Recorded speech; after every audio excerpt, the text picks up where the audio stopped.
Magandang araw mga sangkay, welcome back po sa aking YouTube channel. For today's video ay share ko po sa inyo yung paggawa ko ng pan de leche. Pero bago po tayo magsimula ay please like at share naman ang video ito. At kung ikaw hindi pa nakapag-subscribe, subscribe mo yung aking channel, pindutin mo ng bell button para kayo laging updated sa mga upload ko pang mga video. So yung mga sangkay, bago tayo magsimula ay shoutout muna sa ating sangkay na si Romer Lumawan. So yung sangkay Romer Lumawan, shoutout sa iyo.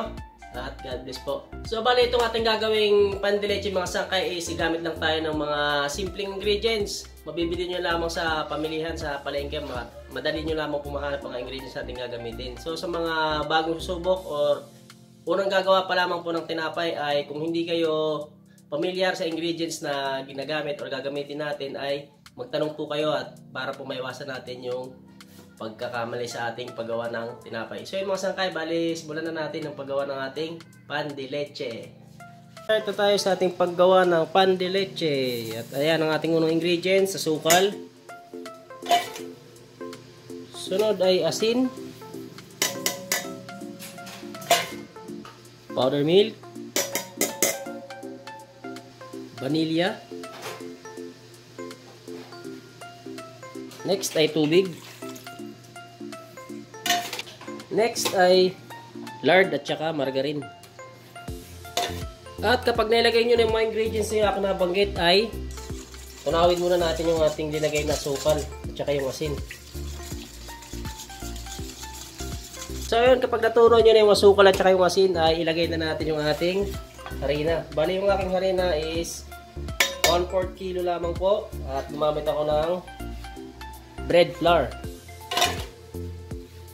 At ang next kong ilalagay is pampalsa, ating yeast. So huwag nyo kakalimutan yung yeast mga sangkay dahil hindi lalaki ang inyong tinapay pag wala kayong yeast.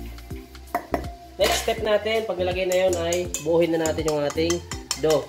Ito nga palang ating dough mga sangkay, yung ating pagpakinis nito or pagmasa natin is mano-mano lang po, hindi tayo gagamit ng makina. So yun mga sangkay, habang binubuo natin yung ating dough ay please like at share naman ang ating video. At kung ikaw hindi pa nakapag-subscribe, subscribe mo na rin po yung aking channel bilang suporta na lamang po sa aking channel. So yun mga sangkay, tuloy-tuloy lamang po sa ating paghahalo hanggang sa mabuo yung ating dough.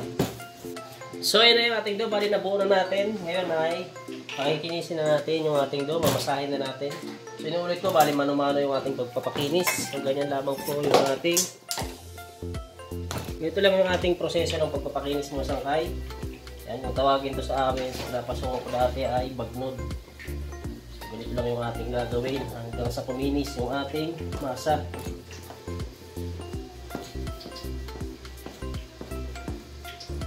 At maglalagay tayo konti-konti ng mantika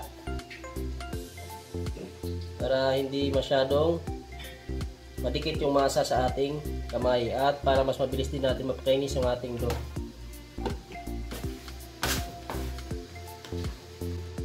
Yung aking palang linagay na mantika ng mga sangkay is walang sukat po yan. Bali kung maglalagay po kayo ng mantika ay pakonti-konti lamang po. Dahil yung mantika rin is makakatulong po yan sa mabilis na pagpapakinis ng ating dough. At makakatulong din para hindi masyadong madikit sa ating kamay yung ating minamasa.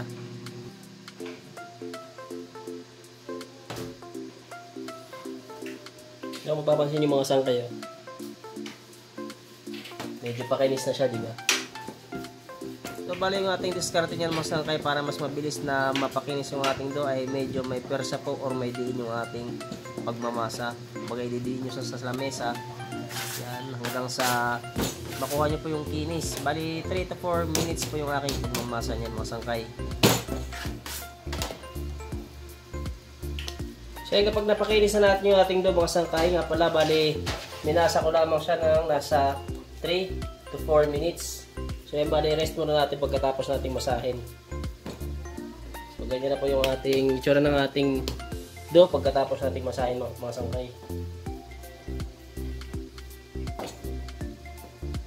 Rest muna natin ng ilang minuto bago natin balikan yung ating dough. Sangkay, balik-balikan na natin. Bali na rest ko lamang ng 8 minutes. Bali cut na natin para ma-forma na natin yung ating gagawing pan de leche.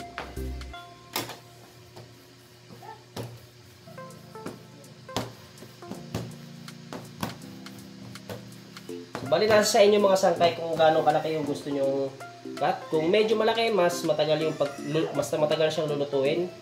At kung medyo maliit naman ay medyo madali siyang lutuin. So ganyan lamang po yung cut ko ng ating pan de leche.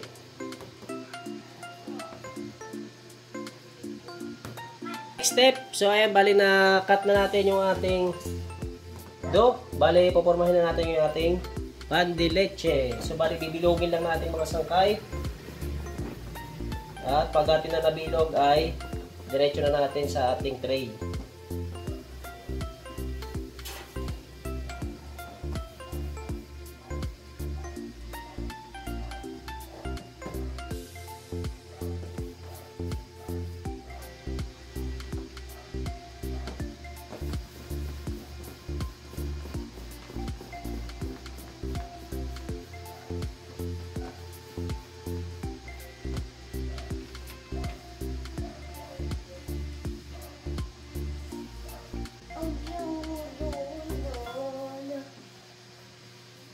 So bali ito na yung ating pan de leche mga sangkay. Pagkatapos nating maporma ay rest muna natin or palasahin muna natin bago natin isalang. Okay. Pinalasan natin ng 40 minutes. Ngayon ay papahiran natin ng ibap. So bali kahit anong brand po ng ibap ang inyong gamitin pampahin mga sangkay is pwede po, walang problema. So ayun, inuulit ko po.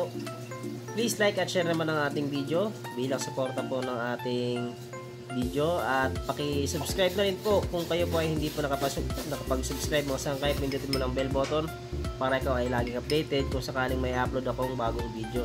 So yun mga sangkay, kung sakaling naghahanap ka pa ng recipe about baking ay pasyalan mo lamang po yung aking channel. Marami na po akong na-upload na baking recipe. So yun, bali napahira na natin, isasalang na natin yung ating pan de leche. 12 minutes mga sangkay, ito na yung ating pan de leche. Luto na po. Bale, sinalang po natin siya. Ang init ng ating oven is 160 degrees Celsius at tinuto natin ng 12 minutes. So, yun na po yung ating finished product ng ating pan de leche.